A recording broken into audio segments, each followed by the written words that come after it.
and then you play against it, or you play with it and you lose, and eventually those losses turn to wins, and then maybe it hits the ban. Or becomes the North American Heimer, like a Kazakh. So we'll see. We'll see. NA Rengar, NA Heimer. Oh yeah, NA Rengar. Thank you, guys. Kazakhs. We have Morgana Talia to start things off, and a Nocturne Aatrox on the other side from OpTic Academy. The final bands of Phase 1 to come in. 4 and 4 OpTic Academy up against that FLYA Academy up against 6 and 2 OpTic. And the thing that's going to interest me is where exactly all the bans land, because the Nocturne Zoe were kind of red side bans, and they were the quote-unquote OPs of the last patch. And Aatrox has definitely taken that spot up there as well. Kindred being a pretty strong jungler, so I'm very interested to see what the new priority kind of ends up being in terms of the ones that are shared across all teams, because you know Aatrox, Zoe, and Nocturne are going to stay up there. Absolutely. See a little initiation from Quan here. The Rakan is a pretty safe pick. They also have a chance for the Xayah to come through if they want. Still down the line. OpTic has kind of been a team that's going towards the funnel, would try the funnel. We'll see what they do today. Yeah, I think they've been pretty interesting to watch. As you know, like we said, 6 and 2, very impressive considering that they looked a little hit or miss last split, and there's not really that many changes. Palafox and kind of being like the linchpin of that team, where he plays a lot of standard mage picks, which a lot of people didn't think were going to be that great early on into this season, but it was working out for him. Safety here for Eclipse. They put him on the Jhin, so it looks like they're going to try to lock down some team fights in this one, but have him protected as a late game carry. We'll see who's alongside him, and possibly the mid lane as Alorum towards the tanks in his most recent plays. There is the Xayah possibly being locked in for Airy. Quan and Airy on the Lovers duo. Yeah, here we go. And we'll see where that goes, because there's a chance it goes mid lane. One of the things that was really sticking out about Meteos towards the end of that 100 Thieves lineup was him and Ryu in the bot lane were no joke together, and he was actually getting a lot of first bloods in lane on things like the Fiddlestick. So a little less time to synergize with FlyQuest Academy, but maybe a similar story, though. That Galio hover, making it look like that's not going to be the case. Not at all. He does like, they're like, yeah, nope, 3 seconds left, we're not going to be able to switch this. So it looks like they're actually trying to put that fight comp together. Who will Galio be protecting, or possibly just the Rakan to dive in? You expect Meteos is going to have something else to go in with that. Absolutely. I mean, Camille was a champion that you often see combo together, and you got those Camille, Xayah, Rakan plus Galio comps, and you just have so much engage or appeal depending on how you want to use those skills. The Yasuo coming in, a pretty good counter into Galio in the sense that you want to build a lot of physical damage, and eventually Galio just can't go toe-to-toe with you anymore, as well as you being able to block out the Winds of War. It can actually work out pretty well. So I am surprised to see the Jhin pick. There were some changes on 8.13 with the hotfix that came in to make Brawler's Glove cheaper by 200, I think, to get it back down to 400 or something like that, though a lot of the item prices as a completed item didn't change. It was just the changes with the combined cost now that Brawler's Glove was cheaper. So slight buff to Yasuo, and maybe a little bit to Jhin as well, assuming you go for the crit Jhin build. A little early crit. Yeah. See, Yasuo, they have a lot of AD on the team so far, and they're getting hit on Mundo for the top lane, so it takes a little AP away, as there's the Camille actually coming from FlyQuest Academy to hit Fnatic up on the other side for OpTic. Interesting to see the Camille ban by FlyQuest. Yeah. I mean, Meteos wasn't playing Camille really in the LCS, so maybe it's just something he doesn't play, and he's never mind. And maybe he's concerned about playing against the Camille in the early skirmishing, because it obviously works very well with FlyQuest comp. Works well with OpTic Academies too, to be fair. If you have the Camille and Yasuo jumping onto the Xayah, maybe you can lock her down. Interesting as they continue to pinch that top side of the map, obviously knowing Ari and Quan have their picks.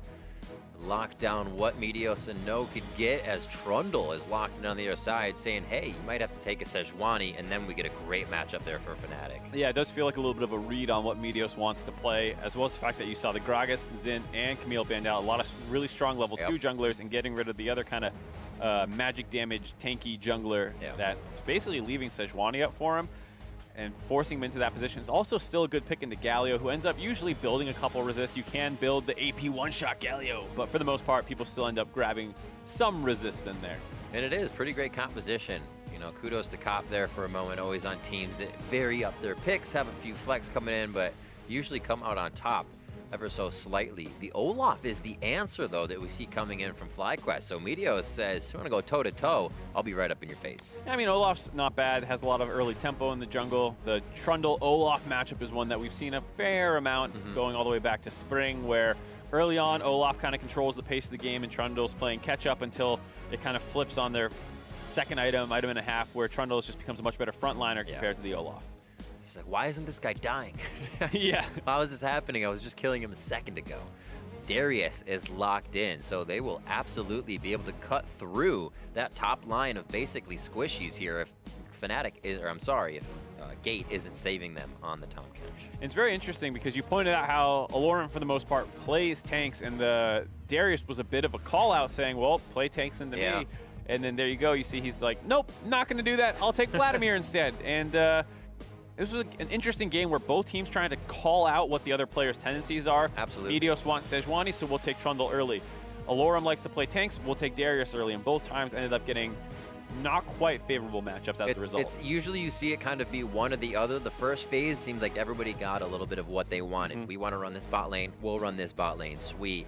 But then you're right, back and forth, they're adjusting for the picks. We'll see if that actually hurts anybody going into the game, because you may not have gotten something you wanted at that point. You're just playing against what you saw. Yeah, so was the Darius pick worth putting Alorum off his comfort champions, or will this Vladimir actually smash the Darius now with the counter pick? We'll have to see. Absolutely. Well, we'll have to also see FlyQuest Academy now with Meteos in the jungle. First game, well, not first game on Olaf, but now on Olaf.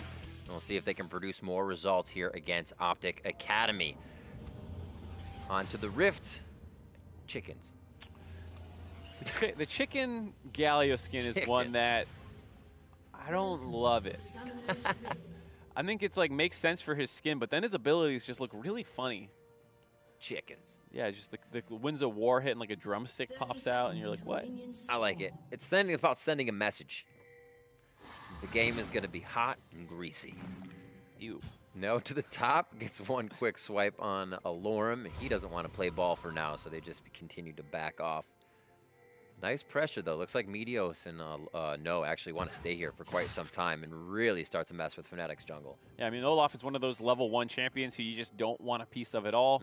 If you're pushed up in your jungle, he catches you anywhere near river. He gets that chain axe slowdown. Very good at forcing flashes. He actually is one of those champions, so like a persona that would say, yo, you want to hit me? You want to hit me, and you hit him, and he just gets more mad. That's how he works. He starts swinging faster. You do not want to mess with that early. Yeah, play style and aesthetic matching up pretty good for Olaf. Quan is actually still hugging that top side, and it looks like Gate felt like something was happening, so his rotation will be late to the bottom. Shouldn't mean too much for the farm, but they may go aggressive on Airy once they see Quan towards the top. A 3v2 to start things off, and they will stay to make this very troublesome for Fnatic. Alorum not getting himself to lane. Smite goes down, and that goes to Meteos. We'll have to watch Fnatic's pathing. That was actually a really good invade by FlyQuest that could have been even better because they didn't drop any wards when FlyQuest pushed in. And I'm sure Meteos noticed that and called it out and said, listen, they're susceptible to a late invade. They didn't ward us after we left the jungle, and they tried to go back in. He unfortunately missed his first axe onto Fnatic, so they couldn't actually chase down for the kill and just had to settle for the red buff. Oh, Meteos feeling like he could actually trail Fnatic here. And they're going to walk around into the brush. He is going to lose this red, but now he has Quan. The undertow into the brush actually alerts them that the rest of OpTic is there, and they are one step ahead on this already. Possibly a flash coming in for Fnatic. He gets locked up. Damage comes in. He's just over the wall. Damage on the Dragon to Absorber. Actually add more to the fight. And now the roots start coming in from Eclipse in the bot lane. Remember, he was there alone, getting that fast level 2. Palafox level 2 is now dashing back and forth. And OpTic actually turned this one around in their favor somehow. And now a flash from Peckinwolf. Really crazy fight early on in the bot red jungle for FlyQuest Academy, and I thought it was a great call out by them saying, I'm level 2, I'm Olaf, you're level 1 Trundle, I can go down and murder you. And Fnatic delaying his flash over the wall was interesting because I was like, okay, he's going to save his flash because there's just no way, you know Meteos is going to flash follow you. So I thought this was Fnatic basically saying, you got me, I'll just go down quietly and die. But what he was really doing was delaying until Jhin was collapsing. He had the push advantage in the bot lane, and so Fnatic kind of baits them all into this fight. They get desperate to clean up that kill, and then from there, Eclipse with a red buff on Jhin, level 2 is able to chase down, as well as the fact that Palafox has his E to dash around. They find 2 quick kills and bounce back from what was a bit of a disastrous level 1. Wowzer. What a play. Coming really for both teams there. We talked about how fast it was going to be reactive, and OpTic were really on the winning end of that one, but it does not end. Meteos right back to lane. They continue now to go after Gate, who just had to leave lane for that fight. and now goes down. They also get Eclipse Flash. Oh man, Meteos is just such a smart jungler. He's kind of putting it on display here. Yeah, he got a little greedy chasing for that kill, but he knows there's no flashes down the bot lane now. They know they haven't had a chance to ward out yet, so he instantly goes back down there. Level 2 says, this will teach you for baiting me. It's that, oh really mentality? We'll see about that. Goes down just about 4 minutes in. A kill a minute to start things off here, and a 300 gold lead as it gets spicy on the Rift. So we're back into the Academy. Fnatic now heading towards his top side. Should see a little bit of pressure from Pekin Wolf. This is just going to be a ward or a Scryer's Bloom. Oh, just catch him on the outside there, so that helps out Meteos quite a bit. Yeah, just barely able to get that vision down on him. And luckily for Vladimir, it's kind of led to an isolated lane up in the top side. Hasn't had to worry about any of this. Just gets to hang out. And good for the Vladimir. Not super strong in the early levels like Vladimir always has been, so this counter pick will turn online a little bit later on once the Q cooldown gets lower. Ooh, taunt coming in, should be a bit of extra damage, and the passive auto coming in from Pekin Wolf. Gets it on to Palafox. He should be right as rain as he gets himself back into just farming area. The early base damages on Galio, pretty good. Yeah, right? It hurts. You're like, oh, I can do so much. And then when you go in later, you're like, I'm kind of chipping away at people. I wish I could do that again. Yeah, and that was with, of course, the wind wall blocking the Winds of War. So it could have been an even stronger trade for him. It's just hard, especially when he's going for the Aftershock Galio, that it's difficult to win a trade early on. And Palafox probably going to want a couple items, a couple more levels, and then can start getting a little bit more aggressive. But until then, looks like Pekin Wolf is going to have control of this mid lane. Also always neat now seeing these Predator Vladimirs speeding around the map. Yeah, the Predator Vladimir makes a lot more sense in the top lane. In the bot lane, you see a lot of the electrocutes who want to get to like level 9-ish, level 6 through 9. They get their first item, usually a Spellbinder, and they go for these one-shots because they have supports to lock people down for them. Not the case in the top lane, and it's more about yourself setting you up versus having someone else set you up, and that's where the Predator becomes so useful. Pekin Wolf just slides backwards, but he does have Fnatic off in the wing here. That could be a problem. Level 6 hitting in the mid lane, but teleport is down. Let's see if Meteos makes this a slow walk towards the bot lane. It would take quite a while if Pekin Wolf was going to engage on this one, but they do not have vision of him or Meteos. It looks like they pulled the trigger now. Onto gate once again, just before the flash is coming up. Grey Health comes in. Fnatic is going to be there, and you got to wonder if Galio's going to start heading down towards the bot lane, because here comes Palafox. Meteos goes down, and Quan and Aery are on the run. A quick heal comes in for Aery, and it is called off as Pekin Wolf still heads towards mid lane. Another hit there for OpTic on the counterattack. Yep, there we saw a really nice attempt by FlyQuest Academy, but Gate was able to get a very large Grey Health off, which kept him alive. And importantly, he got his Ignite down too, which made sure to tick down on Meteos, so that when Fnatic came in to counter gank that, he was able to trade the 1-for-1 kill. Also, something I just noticed, we have Hail of Arrows on Eclipse. Surprisingly. Before I talk about that, we'll take a look here, and Predator coming in, very easy to get on the Gate, who's still flashless from all that level 1 stuff, but that big Grey Health keeping him alive long enough for that root to come in, the Ignite comes down, and Meteos is in big trouble even without Fnatic really coming in. Chomp down. But yeah, the Hail of Arrows was another thing that kind of got buffed on this patch a little bit. I think it was the arm time on it was dropped, and it's surprising to see on Jhin, but... Deadly Flourish. Oh. What? Yes. Oh, the Hail of Arrows. Yeah, the rune or whatever was... Oh, the rune, yes. Yeah, I was thinking of the Hail of skill. Blades. Right. I said Hail of Arrows. That's my bad for messing with you. You're good. Yeah, Hail of Arrows, Hail of Blades, whatever it's called. We got there.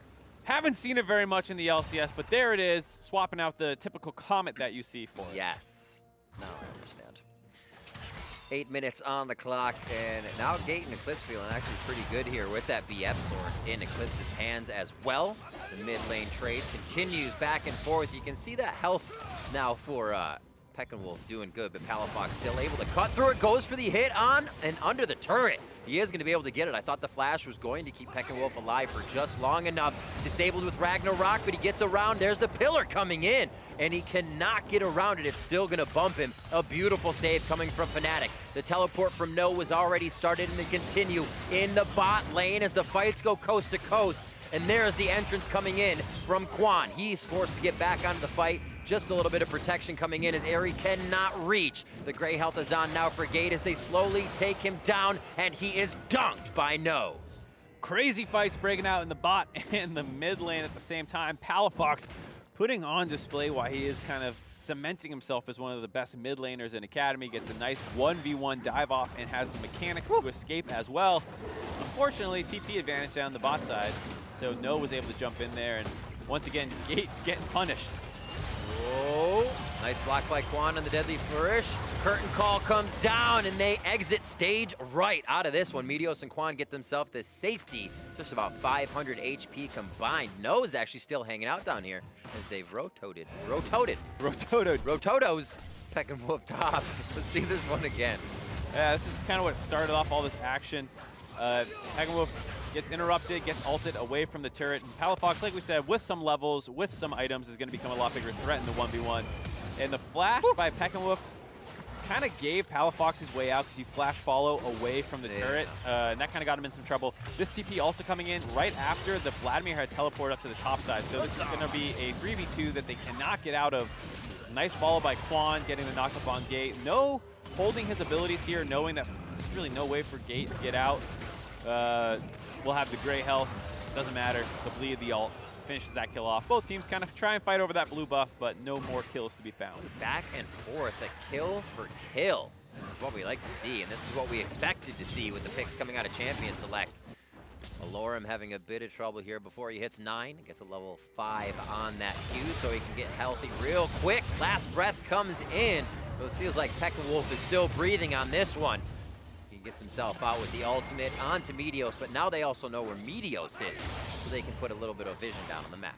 Yeah, nice escape there by Peckenwolf, waiting until the CC came out so he could get out for free, but still a good force out of OpTic. They cannot use that ultimate now aggressively to potentially dive bottom or anything like that. Peckenwolf has been held in check by Palafox for the most part of this game. Galio's at his scariest when he's comboing with dives and other things like that. He's mostly been under his turret. Currently a hero's exit. Yes. At this point. Is it really a heroic action if you are running away? Not so much. Cowardly exit. Ooh, wow. Nice feather pullback as Eclipse kind of gets a little lax in lane with what he's paying attention to and takes half of his health and damage. Quan looks like he could activate on this as they step up. He just goes for a love tap. It's Rakan, he quills. Why not? And this is why forcing that Galio ult out is pretty important, because you're losing these bot lane trades, and it'd be much scarier if you had to worry about an Olaf Galio coming in behind you. Very true, especially with Palafox having cleanse in that mid lane. He's not teleporting around the map to kind of offer what Peckenwolf is going to offer in a split second. Quickly going in. Oh, hello, Pink Ward, says Meteos.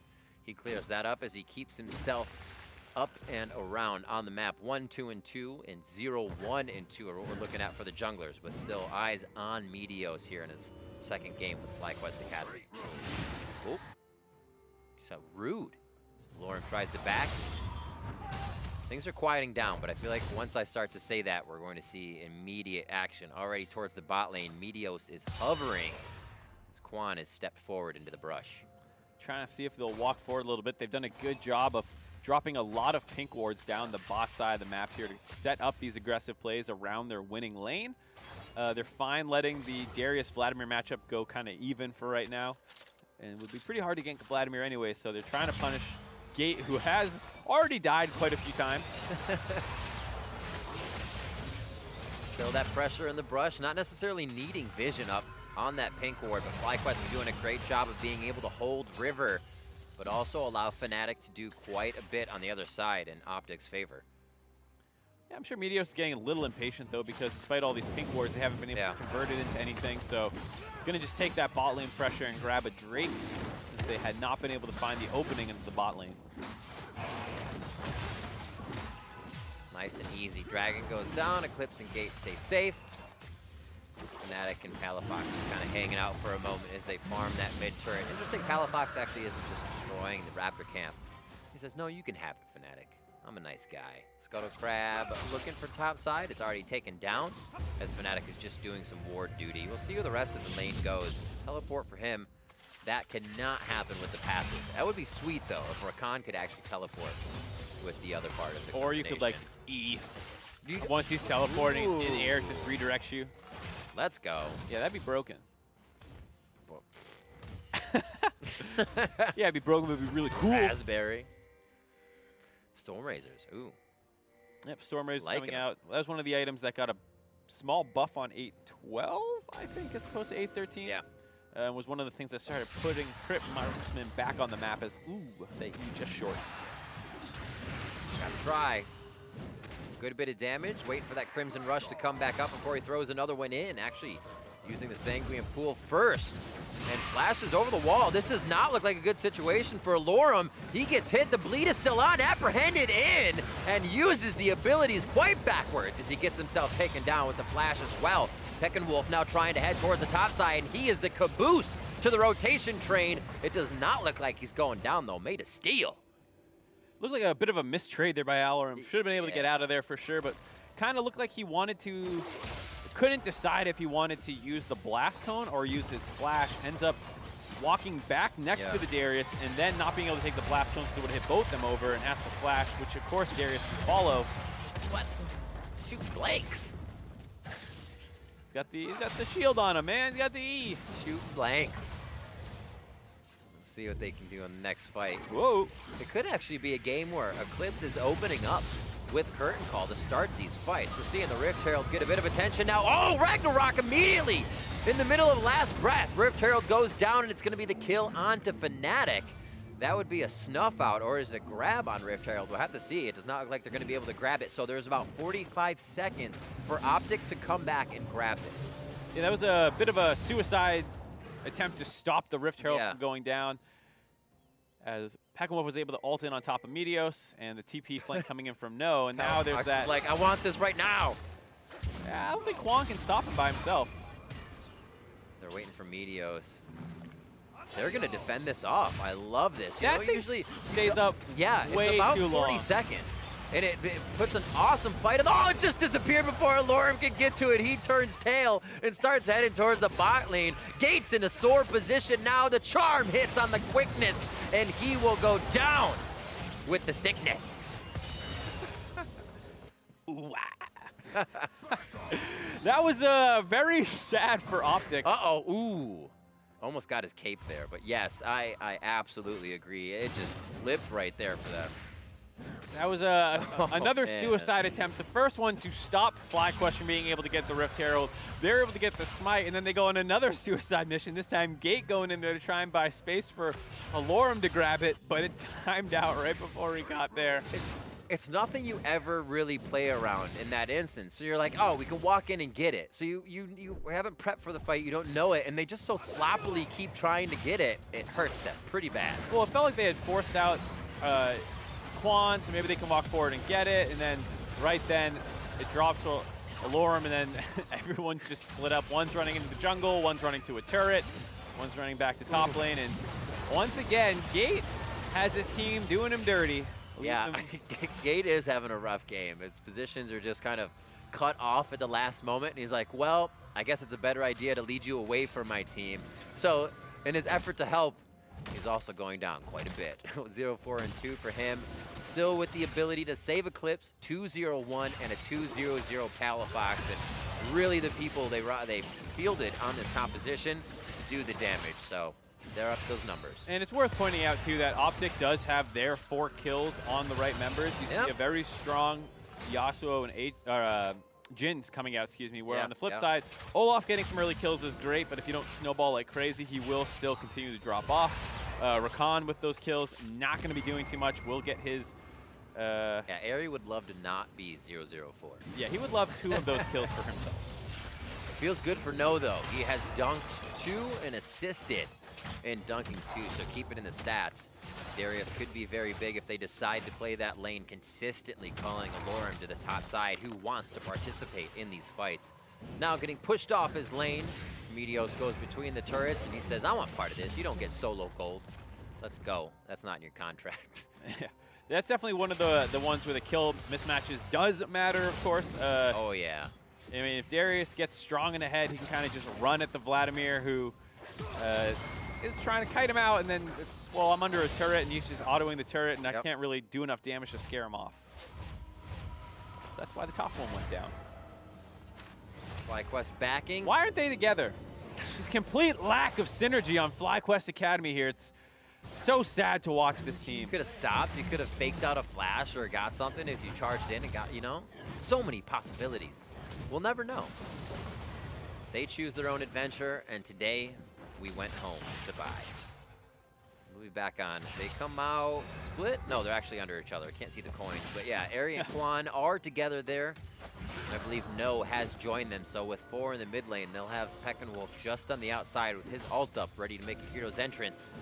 They may find a reason to do so quite soon. Mountain Drake has spawned. The second one could be in favor of FlyQuest. Got that chicken on your mind, huh? It's so much flavor.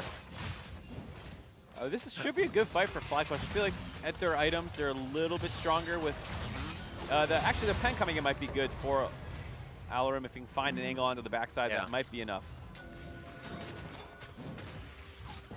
Let's see, you have Meteos and No. Quan with that shield, so it might actually be hard to open up with the curtain call. You wouldn't be able to separate the team too much, especially Peckinwolf just standing in the front eating the bullets for breakfast. So back to mid lane. It doesn't seem like OpTic really bites into the Dragon attempt. Now with one more wave clear, it looks like FlyQuest are going to try to rush it down. He's got to be a little careful though, because Vladimir is in the position to flank on the backside, and the 4-man chorus is going to charge right through the middle. Well, curtain call does start up. Peckinwolf in the pixel brush. Alarum is in the backside, and he flashes in, throwing down the hits. Who's going to go down next? Fnatic has already fallen. The Dragon will fall in favor of Meteos and FlyQuest as Gate chomps up Palafox. As he gets spit out, they get reeled in, and No apprehends some more for the team, taking down Palafox and securing a kill for Peckinwolf. With 3 dead, post 20 minutes, they might be able to actually just turn this into a Baron attempt. They also got both Mountain Dragons, so they should be able to burn this one down very, very quickly. And I don't think OpTic will be able to stop this. No way. Meteos on it. Peckinwolf very healthy. The shots from Curtain Call are down as Fnatic sprints out of base, trying to make his way to Baron. The health going just too low to attempt. 2,500 HP. Alarum flashed into the last fight, so he cannot get that Tides of Blood in. Quan goes over the wall, gets his defense to his teammate. Thankfully not carrying a grenade over, and they are good to go. Baron now for FlyQuest Academy. In all things considered, this looked like it could be a decent fight with that flank coming around, but Fnatic is just going to get chain CC'd and insta blown up. Never got his ult off onto Peckinwolf. If he got that off, they might have been able to win this fight, because Alarum's flank onto Ari was actually pretty good. He got him forced out of the fight very early on, but there's just no follow-up now. There's no Trundle Pillar to set up Palafox, and they just kind of continue to get chased down, and it all comes back to vision control. The fact that they were able to keep the Galio hidden in that brush and then chain CC the Trundle down was the biggest reason for why FlyQuest was able to win that fight so decisively. Very slow and methodical clearing of the vision. I mean, they still have it in that Dragon area that allowed them to win that fight. It just took a few waves and a few position pushes in the mid lane. 10-4 now as we finally see a separation in this game. 5,000, going up on 6,000 gold lead here for FlyQuest Academy, and it does not look like they will stop as they start hitting up the second tier turret in mid lane. And you talk about the lack of Palafox TP earlier in the game as he has cleansed. This is a time where it's disastrous. He has no way to get back quickly. He can't be split pushing and have them defend their base at all. He walks away from the minions just to give them an idea, but they know the timing, 8 seconds to get back. A little bit of time to run off the fountain now that home guards are activated, and just enough time to play with the inhibitor. 1 down in favor of FlyQuest as they now have super minions in the mid lane. Definitely a confusing decision there. You split away just in time for them to take your inhibitor, but you leave just to make sure you can't take their top turret. Bit of a boo-boo there on OpTic's side. And now they're in position to try and defend this, but it's going to be very hard with the amount of frontline and dive that FlyQuest has. No kiss will cure this. The kiss of death, maybe. Take it all away. 23 minutes. Making their way into the second inhibitor turret here on the bot side. OpTic looking for a way in. Fnatic tries to get himself just on the front steps and is immediately taken down. Peckinwolf and team now on the inhibitors. Meteos stands in the front, hurling undertows to look for another engage. As FlyQuest now seem like they've had enough, they're going to back off and spend their spoils. Yeah, they still got a minute on the Baron buff, so they're going to use these empowered recalls, get back to base, and hopefully be able to meet up with that big minion wave that's pushing in on the top side. if they move very quickly here, they might be able to take all 3 inhibitors down in the next minute. Minion duty now for OpTic, but the game is not over. It's actually really hard to take down a Peckinwolf, No, and Meteos on that front line for OpTic Academy, but if they can find Ari and Quan, it's quite a bit of the damage gone, and they have a longer fight to work with. Only 25 minutes in is pretty crazy for the amount of action we have seen at 15 kills. I love that TP. They're trying to make sure that Alorum could not get up there to clear that wave. It was a really nice decision because they can get the Baron buff on that and ride this into that 3rd inhibitor, like I was saying. Really, really smart decision there by No. What a Baron play. 14 seconds left as well, so even with using the Empowered Recall, they get themselves out on the Rift and take down another turret. This minion wave is gigantic. A bit of wave clear coming from Eclipse's Jhin. We have a few of the Steel Tempest as well from Palafox in the mid lane. Now with the wave clear, it's all about the minions pouring in on the bot side and OpTic choosing the right time to counter the attack. Yeah, and with the Baron buff running out, maybe OpTic has enough wave clear to be able to kill a couple of these super minions and run back there and use a Yasuo Tornado to try and clear it out. But they still have to be really worried about this dive. At any point, Meteos and Peckinwolf can just go. Oh, Palafox takes a hit, but it's nothing they'll follow up on for now as the turret starts to get peppered. Nice Winds of War keeps OpTic at bay, and nobody's coming in from the side just yet. They're fine with doing a little bit of damage each time and letting the minions do their work in the base. Yeah, this is slowly pulling OpTic apart. They had a nice wind wall to stop some of the initial damage onto the turret, but eventually that runs out. They couldn't kill all the minions during that brief window with the wind wall up, so they lose half their turret on this inhibitor. Quan, they're kind of tempting him as well. Quan's like, I'll take a few hits, it's fine, engage on me, I'm out of here in a second. OpTic see that as well though, so they aren't biting just yet. And it looks like they're going to leave, possibly Peckinwolf here to teleport back in as they hit the last few times on this turret. Yeah, absolutely. They're going to try and combo this with that minion wave that's going to push in and use the oh, he's using it on a ward. Okay, that doesn't make any sense to me. Oh, right on the minion. You wait till the minion walks into the turret, then do it. Either way, it looks like it's going to work out as Meteos pops the Predator to zone them off that turret. Knowing he was coming in fresh, a little too strong for OpTic to do anything, and now it's going to be a last stand under their last 2 turrets on the map. All 9 outer turrets have dropped in favor of FlyQuest, and now they're using 3 waves of minions. Bot actually pushing out in favor of OpTic is the only thing in their favor right now. Summoners are mostly up on the side of both teams as the fight about to happen. 11-4, 26 minutes in, and it looks like FlyQuest actually consider that they may need those extra waves. Yeah, just trying to grab them and escort them in at the same time. And this is a situation where FlyQuest doesn't need to pull the trigger anymore. They can just sit back, let these minions crash into these turrets, and it'll be OpTic who need to find a window to try and get onto area. It's going to be very difficult to do. Otherwise, the game will just end. Oof. That turret falling instantly. Palafox goes in, but he can't actually do much. Apprehended back and instantly dunked down with Meteos picking that one up. A big hit and entrance coming in from Peckinwolf to lock down the rest of the team. Gate falls within that interaction, and we see Alarim try and pull the team away from the Nexus, but FlyQuest is not having it. They want the win. They start on the Nexus 26 minutes in, and FlyQuest will take down OpTic Academy. Nice debut game for Meteos. Really controlled the tempo in the early game with the repeated ganks down in the bot lane. Boom. And it wasn't just him, though. It was a really nice team effort as No had some good usage of teleport advantage. Peckinwolf, despite getting in a little bit of trouble early on in the laning phase, was able to play his role out from there very well. Really good stuff in the early part of the game. We saw so much back and forth at the bot side of the map, and it just did not end. 3-3, 4-4, 5-5, 6-6, and it finally started taking off. And it was a close game until that second dragon fight, until we saw a lot of engages happening and kind of the control over that vision where Peckinwolf stepped up. Yeah, a number of times we saw FlyQuest have that vision advantage down that bot river, and this time it allows for a pick-off instantly onto the Trundle before he can get that ultimate off that makes him so tanky. Once he's down, that's one of your main frontline tools, and the rest of FlyQuest can kind of just continue to chase forward. There's that taunt as well as the apprehend, finding those kills, and despite a nice flank by the Vladimir, just had no way to combo it together because the rest of the team was getting blown up. Absolutely crazy. What a fast game as well. 27-29. You can see where it kind of lulled, but there wasn't really a lull. There was a lot of action in the early part. It just wasn't spiking for anybody. Yeah, both teams were trading kills very early on. We saw the level 1 look great for FlyQuest, and then it's kind of a bait by OpTic. They get some kills, but then FlyQuest answers right back, punishing the lack of flashes a little bit better, and that's just how it kept going. You mean, remember that Rift Herald fight where it was just back and forth?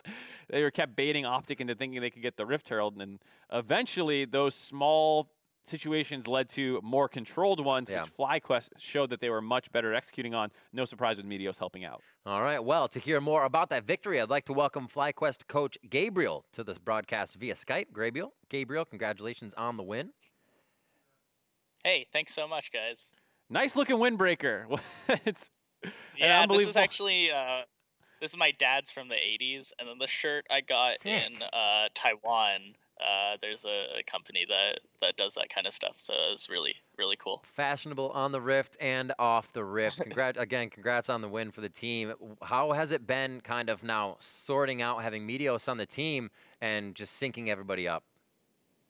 Yeah, obviously it's a little of a weird situation from the outside looking in. At first, it's a lot of hubbub over it, but you know, he's integrated with the team extremely well from the first day, and you know, me being a newer coach, I'm not as experienced as him, and the players obviously being not as experienced as him, it's been pretty humbling to learn a lot from him as well, and to kind of incorporate that into our reviews as we continue to practice for the Academy League. So I found his experience incredibly helpful, and the guys have been all but supportive for his participation with us. So how about in-game as well, because he's obviously that kind of veteran experience that you're talking about, especially in this game with what looked like some very good vision control to set up some of these fights. Is Meteos taking a larger part, not just out-of-game experience sharing, but in-game as well? Yeah, so a huge focus this week on scrims has been taking control and maintaining control. So, you know, a lot of Academy teams, they kind of pull the trigger too early. They kind of rush set plays like objectives or tower sieges. And a huge focus for us this week was just keeping that control and maintaining that control. You know, the second dragon that you guys pointed out was a great example of how keeping that control kind of put the other team in a more awkward situation where they felt really uncomfortable and felt they had to pull the trigger. And obviously for a comp like us, if you're going to give us Rakan, Galio, Darius, like that's a lot of engage to kind of just face check into, and you saw the consequences of that. So absolutely. Currently, what's your take on what's going on with the meta? We're seeing a little bit of the Heimer, all of that obviously, but we're seeing the Gragas come back, some Smite mids. What's FlyQuest kind of idea about that moving forward? You know, I can't share like secret strats necessarily, but I do enjoy the diversity. Right. I think it's creates a great challenge for a coach, especially because, you know, before you're just kind of like, oh, well, these picks are up, we can just get this, these picks are up, we can get this. But now you kind of have to think more, you have to be more cognitive about exactly what's going where, how exactly things will fit into the greater scheme of things. You know, giving us that Rakan, I think Rakan is kind of a scary pick to give in this meta specifically, because you can funnel with it, you can play Xayah with it, and also funnel with it. So there's that flexibility of whether it goes bot or to the jungle, and then you could play it with mages too. Like Swain Rakan is a perfectly fine lane. That's also really scary. So I think this meta more than ever is really exciting for a coach to be able to be more participatory in kind of the team's pre-game actions and contribution to winning. Awesome. That's great input. Gabriel, thank you so much for coming on for the interview, and congratulations again on the win. Yeah, of course. Thanks, guys. All right, we are headed for a break, but when we come back, it's Clutch Gaming versus Cloud9 Academy. We'll be right back.